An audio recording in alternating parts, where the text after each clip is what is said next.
Hi friends, welcome back to my channel. ఈ రోజు మనం ఈ వీడియోలో 4th ఎపిసోడ్ని చూడబోతున్నాము. ఖాన్ క్యూబన్ మొదట జిన్షావ్ పెళ్లి సంబంధంలో కొంచెం అయోమయంలో పడుతుంది. ఇంత మంచి సంబంధం తన కూతురు గూలాన్కి కాకుండా జిన్షావ్కు రావడం ఆమెకి అసూయని కలిగిస్తుంది. కానీ జ్ఞాని వెంటనే ఆమెను హెచ్చరిస్తుంది. ఈ సంబంధం బయటికి గొప్పగా కనిపించినా నిజానికి ఇది ఒక ఉచ్చు. లియూ కుటుంబానికి చెందిన లియూ చాలా చెడ్డ పేరు ఉన్న వ్యక్తి. అతను కేవలం 18 ఏళ్ల వయసులోనే చాలా మంది పనమ్మాయిలతో సంబంధాలు పెట్టుకున్నాడు. అంతేకాదు అతనికి ఒక ప్రేయసి కూడా ఉంది. అతన్ని పెళ్లి చేసుకున్న అమ్మాయి జీవితాంతం కష్టమే అని అంటుంది.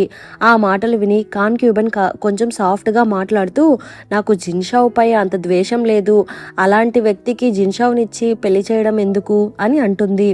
కానీ నాని ఆమెను వెంటనే రెచ్చగొడుతుంది. మీరు ఊరికే అమ్మాయి మీద జాలి చూపించకండి, మీరు చాలా మంచివారు, కానీ జిన్షావ్ అలా కాదు, తను మీతో అలా ప్రవర్తించలేదు కదా.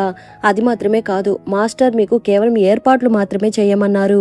ఈ పెళ్లి చెయ్యాలా వద్దా అనేది మాస్టర్ అలానే మేడం నిర్ణయము. మీకు ఎప్పటి నుంచో జిన్షావ్ని మీ గ్రిప్లో పెట్టుకోవాలని కోరికగా ఉంది కదా. ఈ పెళ్లి ద్వారా మీరు తనని కంట్రోల్ చేసే అవకాశం మీకు వచ్చింది అని అంటుంది. దాంతో ఖాన్ క్యూబన్ కూడా చివరకు ఒప్పుకుంటుంది. సరే, ఈ పని నేనే చూసుకుంటానని అంటుంది. ఇక ఇంట్లో గూలాన్ జిన్షావ్ దగ్గరికి వెళ్లి మాట్లాడుతూ ఉంది. అక్క, నీకోసం ఒక పెళ్లి సంబంధం వచ్చిందంట, నీ గురించి అని విన్న వెంటనే నేను పరిగెత్తుకుంటూ వచ్చేసాను. ఇవాళే లియూ కుటుంబానికి సమాచారం కూడా పంపించారు. వాళ్ళకి నచ్చితే వెంటనే జాతకాల చీటి పంపిస్తారంట అని అంటుంది. ఇప్పుడు ఫ్యామిలీ మొత్తం కూర్చొని మాట్లాడుకుంటున్నారు. అక్కడ జిన్షావ్ వాళ్ళ అమ్మ కూడా ఉన్నారు. ఏంటి, జిన్షావ్కి పెళ్లి చేయబోతున్నారా?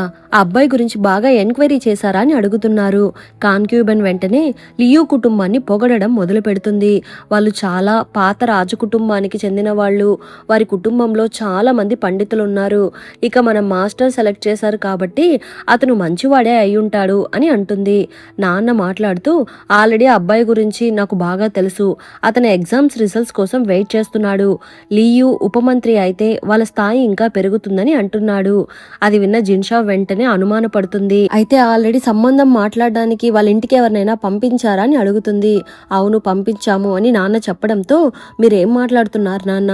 అమ్మాయి ఇంటి వాళ్ళు పెళ్లి గురించి ఇంత ఆతృత పడుతున్నట్టు వాళ్ళకి తెలిస్తే వాళ్ళు నా గురించి తప్పుగా అనుకుంటారు కదా, ఇంత తొందర ఎందుకు అని అడుగుతుంది.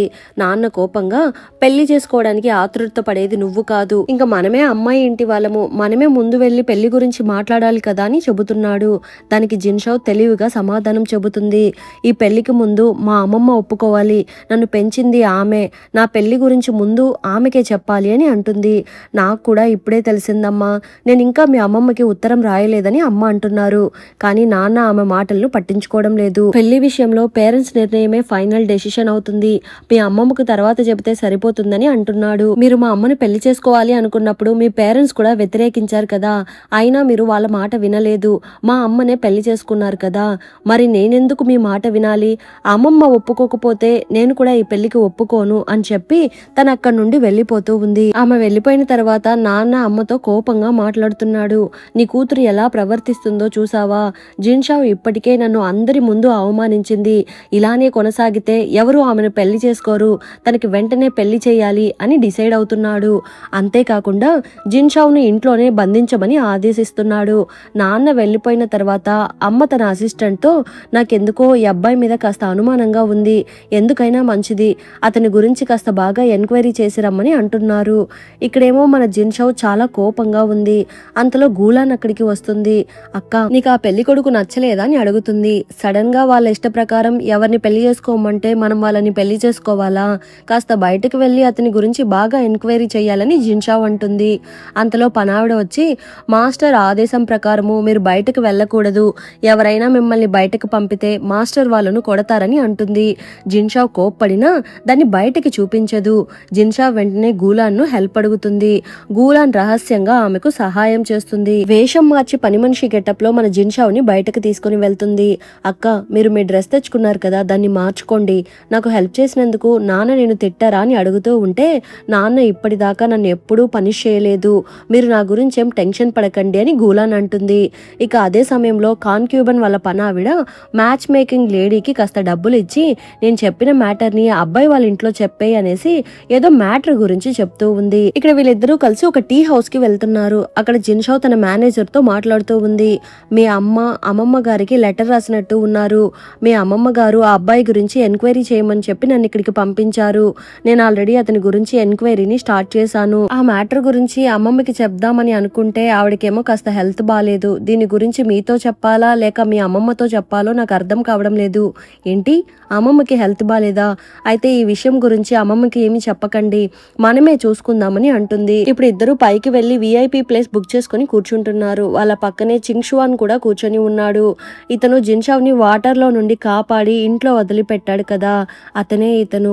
అక్కడ పరీక్షా ఫలితాలు చూడడానికి చాలా మంది అమ్మాయిలు గుంపుగా చేరి ఉంటారు. ఆ అమ్మాయిలందరూ ఆ అబ్బాయి చెన్షువాన్ని చూడండి ఎంత అందంగా ఉన్నాడో అని మాట్లాడుకుంటున్నారు. అదే సమయంలో అక్కడ చెన్షువాన్తో పాటు లియూ కూడా ఉన్నాడు. అతను అమ్మాయిల్ని చూసి చాలా అసభ్యంగా మాట్లాడుతూ ఉంటాడు. ఆమె బాగుంది, ఈమె బాలేదు అంటే ఎగతాళి చేస్తున్నాడు. అప్పుడు చెన్షువాన్ అతన్ని ఆపుతున్నాడు. ఇలా అమ్మాయిల గురించి మాట్లాడడం కరెక్ట్ కాదు. మనం మాట్లాడిన మాటలు బయటకు వెళ్తే వాళ్ళ గౌరవం దెబ్బతింటుంది. మనకు అక్కా చెల్లెలు ఉన్నారు, అలా మాట్లాడకండి అని అంటున్నాడు. అది చూసి జిన్షావ్ చాలా ఇంప్రెస్ అవుతుంది. అక్క, చెన్షువాన్ చాలా మంచివాడిలా ఉన్నారు, అదే సమయంలో ఈ లియూ మాత్రం చాలా చెడ్డవాడని అంటుంది. ఇంతలో రిజల్ట్స్ వస్తున్నాయి. దాన్ని చూడగానే అందరూ అక్కడి నుండి కిందికి వెళ్ళిపోతున్నారు. చింగ్షువాన్ మాత్రం అక్కడే కూర్చొని ఉన్నాడు. ఇతని పేరు యాన్వన్. ఇతను కూడా చెన్ ఫ్యామిలీ మెంబరే అంట. అతనికి 49వ ర్యాంక్ వస్తుంది. అతను ఆనందంతో అరుస్తూ సంబరపడిపోతున్నాడు. అందరూ సంబరాలు చేసుకుంటున్న సమయంలో చెన్షువాన్ మాత్రం ఒక భయంకరమైన నిజాన్ని గుర్తు చేసుకుంటున్నాడు. అందులో చెన్షువాన్ మన హీరో దగ్గరికి వెళ్ళి, ఆ రోజు మా నాన్న అలానే యాన్వెన్ ఇద్దరు బ్రిడ్జ్ దగ్గర కలుసుకున్నారు. వాళ్ళిద్దరికి మధ్య వాగ్వాదాలు జరిగాయి. అంకుల్ యాన్వాన్ మా నాన్నని బ్రిడ్జి మీద నుండి వాటర్లోకి తోసేశాడు. మా నాన్న ఎలాగో అలాగా కష్టపడి ఒడ్డున చేరుకున్నారు. కానీ మా నాన్న చేతుల్ని విడిపించి మళ్ళీ వాటర్లోకి తోసేశాడని చెబుతున్నాడు. ఇప్పుడు చెన్షువాన్ అదంతా గుర్తు చేసుకుని కాస్త కోపంగా ఉన్నాడు. ఇక అదే సమయంలో 3rd ప్లేస్ 2nd ప్లేస్ లో ఎవరెవరు వచ్చారని అనౌన్స్ చేస్తున్నారు. మన జిన్షావ్ కూడా కాస్త టెన్షన్ పడుతూ ఉంది. ఇంకా ఓన్లీ 1st ప్లేస్ మాత్రమే మిగులుంది. ఎలా అయినా చెన్షువాన్ కి 1st ప్లేస్ రావాలని కోరుకుంటూ ఉంది. అలానే ఆ లూ కూడా మిగిలిపోయి ఉన్నాడంట. ఎక్కడ అతనికి 1st ర్యాంక్ వచ్చేస్తుందేమో అని కాస్త టెన్షన్ పడుతూ ఉంది. అంతలో రిజల్ట్స్ అనౌన్స్ చేస్తున్నారు. చెన్షువాన్ కి 1st ర్యాంక్ వస్తుంది. అందరూ అతన్ని అభినందిస్తున్నారు. అతను వెనకకి తిరిగి జిన్షావ్ కి విష్ చేస్తున్నాడు. జిన్షావ్ కూడా అతన్ని ప్రేమగా చూస్తూ ఉంది. ఇంకా మన హీరోకి రిజల్ట్ సంగతి తెలుస్తుంది. నేను వీడిని జస్ట్ పాస్ అవ్వమన్నాను, కానీ వీడిని ఎవరు 1st ర్యాంక్ తెచ్చుకోమన్నారు. ఇప్పుడు అందరి దృష్టి వీడి మీదే పడుతుందని భయపడుతున్నాడు. అలాగే యాన్వాన్ పాస్ అవ్వడం కూడా మన హీరోకి పెద్దగా ఇష్టం లేదు. అతనికి ఈ ర్యాంక్ తెచ్చుకునే అర్హతే లేదు. ఇలాంటి పనికిరాని వ్యక్తి అధికారంలోకి వస్తే ప్రమాదమే అని హీరో చెప్పడంతో, ఎగ్జామినర్లు మీ కుటుంబాన్ని సంతోష పెట్టడానికే ఇలా చేస్తున్నారని అసిస్టెంట్ అంటున్నాడు. ఇంకా కొంత దూరం వెళ్ళగానే హీరో వాళ్ళ బండి మార్కెట్ దగ్గర పాడవుతుంది. బండి పాడయింది, కాసేపు బయట వెయిట్ చేయండి, అంతలోపు రిపేర్ చేయిస్తాము అని అంటున్నారు. కరెక్ట్ గా అదే సమయానికి ఎదురుగా ఉన్న షాప్ దగ్గరికి మన జిన్షావ్ వెళ్తుంది. చాలా స్వీట్స్ ఆర్డర్స్ చేస్తుంది. వీటన్నిటిని హీరో వాళ్ళ ఇంటికి పార్సల్ చేసేయండి. మనం హీరో వాళ్ళ ఫ్యామిలీకి శుభాకాంక్షలు తెలిపేటప్పుడు మంచి మంచి గ్రాండ్ గిఫ్ట్లు పంపించాలి కదా అని అంటుంది. అసిస్టెంట్ కూడా ఓకే చెప్తున్నాడు.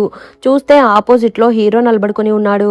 జిన్షావ్ వెంటనే హీరో దగ్గరికి పరిగెత్తుకుంటూ వెళ్ళి అతన్ని మీట్ అవుతూ ఉంది. మీ ఫ్యామిలీలో 2 పాస్ అయ్యారని తెలిసింది, కంగ్రాచులేషన్స్. పైగా చెంగ్షువాన్ 1st ప్లేస్ సాధించారంట.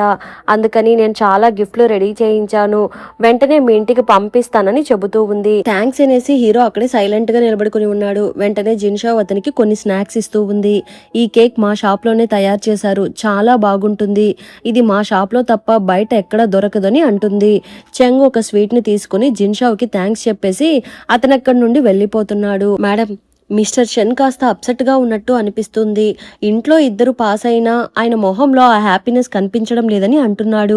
అవును, మీరు చెప్పింది కరెక్టే, నేను అలానే ఫీల్ అవుతున్నాను. మీరు ఒక పని చేయండి, మనం ఆర్డర్ చేసిన కాస్ట్లీ గిఫ్ట్లన్నీ క్యాన్సిల్ చేసి నార్మల్ గిఫ్ట్లు పంపించండి, అది కూడా వెంటనే పంపించకండి, కాస్త నెమ్మదిగా పంపండి అనేసి జిన్షావ్ అక్కడి నుండి వెళ్ళిపోతూ ఉంది. ఇక్కడేమో నాన్న చాలా హ్యాపీగా ఉన్నాడు. ఎందుకంటే లూ ఎగ్జామ్లో పాస్ కాలేదు కాబట్టి అతనికి మన కూతుర్ని పెళ్లి చేసుకోవడం తప్ప వేరే ఆప్షనే లేదు. అతని ఎగ్జామ్లో పాస్ అవ్వడు అని నాకు ముందే తెలుసు. ఆ అబ్బాయికి ఆల్రెడీ చాలా మంది పని వాళ్ళతో అక్రమ సంబంధం ఉందంట. ఇంకా అలాంటి వ్యక్తి ఎగ్జామ్లో ఎలా పాస్ అవుతాడు? అయితే ఈ సంబంధం కంటిన్యూ చేయడం మంచిది కాదేమో అని పిన్ని అడుగుతూ ఉంటే, అబ్బాయిలు ఇలాంటి అక్రమ సంబంధాలు కలిగి ఉండడం చాలా కామన్. ఇతను మంచి పొజిషన్లో ఉండకపోవచ్చు, కానీ వాళ్ళ నాన్న అలా కాదు. ఆయన చాలా మంచి పొజిషన్లో ఉన్నారు. ఈ పెళ్లి వల్ల నాకు చాలా లాభాలున్నాయి కాబట్టి నేను ఈ పెళ్లి చెయ్యాలని డిసైడ్ అయ్యాను. ఇక్కడేమో మన జిన్షా ఒక కొత్త ప్లాన్ వేస్తుంది. నాకు ఆ లూని పెళ్లి చేసుకోవడం అసలు ఇష్టం లేదు. ప్రస్తుతానికి ఈ పెళ్లిని ఆపడానికి మనకి ఇద్దరు మాత్రమే సహాయం చేయగలరు. అందులో ఒకరు అనేసి ఈషియన్ గురించి ఆలోచిస్తూ ఉంది. ఇక్కడేమో మన ఈషియన్ వాళ్ళ అసిస్టెంట్ తో ఫైట్ ప్రాక్టీస్ చేస్తున్నాడు. ఆ సమయంలో ఒక పనతను వచ్చి మీ నాన్నగారు మిమ్మల్ని పిలుస్తున్నారని అంటున్నాడు. ఈషియన్ వెంటనే వాళ్ళ నాన్న దగ్గరికి వెళ్తున్నాడు. ఈషియన్ వాళ్ళ ఫ్యామిలీ రాయల్ ఫ్యామిలీ అనుకుంటా. వాళ్ళ నాన్న ఒక పెద్ద మిలిటరీ జనరల్ అంట. వాళ్ళ ఇల్లు పెద్ద ప్యాలెస్ లా ఉంది. మీ ఖడ్గాన్ని మన కొడుకు ఈషియన్కే ఇవ్వాలని అమ్మ అంటున్నారు. ఏంటి వాడికి ఇవ్వాలా? వాడిని చూసావా ఎంత సన్నగా ఉన్నాడో? కనీసం వాడు ఈ ఖడ్గాన్ని పైకి కూడా ఎత్తలేడు. వాడి జన్మలో ఈ ఖడ్గాన్ని పట్టుకోలేడని నాన్న అంటున్నాడు. ఆ మాటలు విని ఈషియన్ చాలా కోపంగా లోపలికి వెళ్తున్నాడు. ఏంటి నాన్న నన్ను రమ్మన్నారంట అని అడుగుతున్నాడు. నువ్వు ఇంకా ఎన్ని రోజులు ఇలా టైం పాస్ చేస్తూ ఉంటావు? రాజభవనంలో యువరాజుకు తోడుగా పాఠాలు చెప్పడానికి మనిషి కావాలంట. అక్కడికి వెళ్ళమని నాన్న అంటున్నాడు. ప్రిన్స్ నాకంటే చాలా చిన్న పిల్లవాడు. అతనికి నేనెలా కంపెనీ ఇవ్వగలను అని అంటున్నాడు. రేపు ప్యాలెస్కి వెళ్ళు, అక్కడ అన్ని నేర్చుకో. కనీసం ప్రిన్స్కి తెలిసినంత కూడా నీకు తెలుసో తెలీదో నాకు అర్థం కావడం లేదు. నాకు కొంచెం డౌట్గానే ఉంది అని నాన్న బాగా అరుస్తున్నాడు. ఇదంతా ఆ చెన్ పనే అయి ఉంటుంది అనుకుని ఈషియన్ కోపంగా అక్కడి నుండి వెళ్ళిపోతున్నాడు. ఇక్కడేమో జిన్షా ఒక లెటర్ రాస్తూ ఉంది. ఈ లెటర్ని వెంటనే ఈషియన్కి పంపించు. కానీ ఎలాగో మధ్యలో ఈ లెటర్ని చెన్ చదివేస్తాడు. ఈ లెటర్ చదివి అతను మనకి హెల్ప్ చేస్తే మనకి మంచిదే. ఒకవేళ చెన్ ఈ లెటర్ని చదివి ఈషియన్కి పంపించకపోతే నా దగ్గర ఇంకొక కాపీ ఉంది, దాన్ని ఈషియన్కి పంపించేద్దామని అంటుంది. ఇంకా ఆ లెటర్ మన హీరోకి అందుతుంది. అసిస్టెంట్ ఆ లెటర్ని చదివేసి ఆ అమ్మాయి మనల్ని హెల్ప్ చేయమని అడుగుతుందని చెబుతున్నాడు.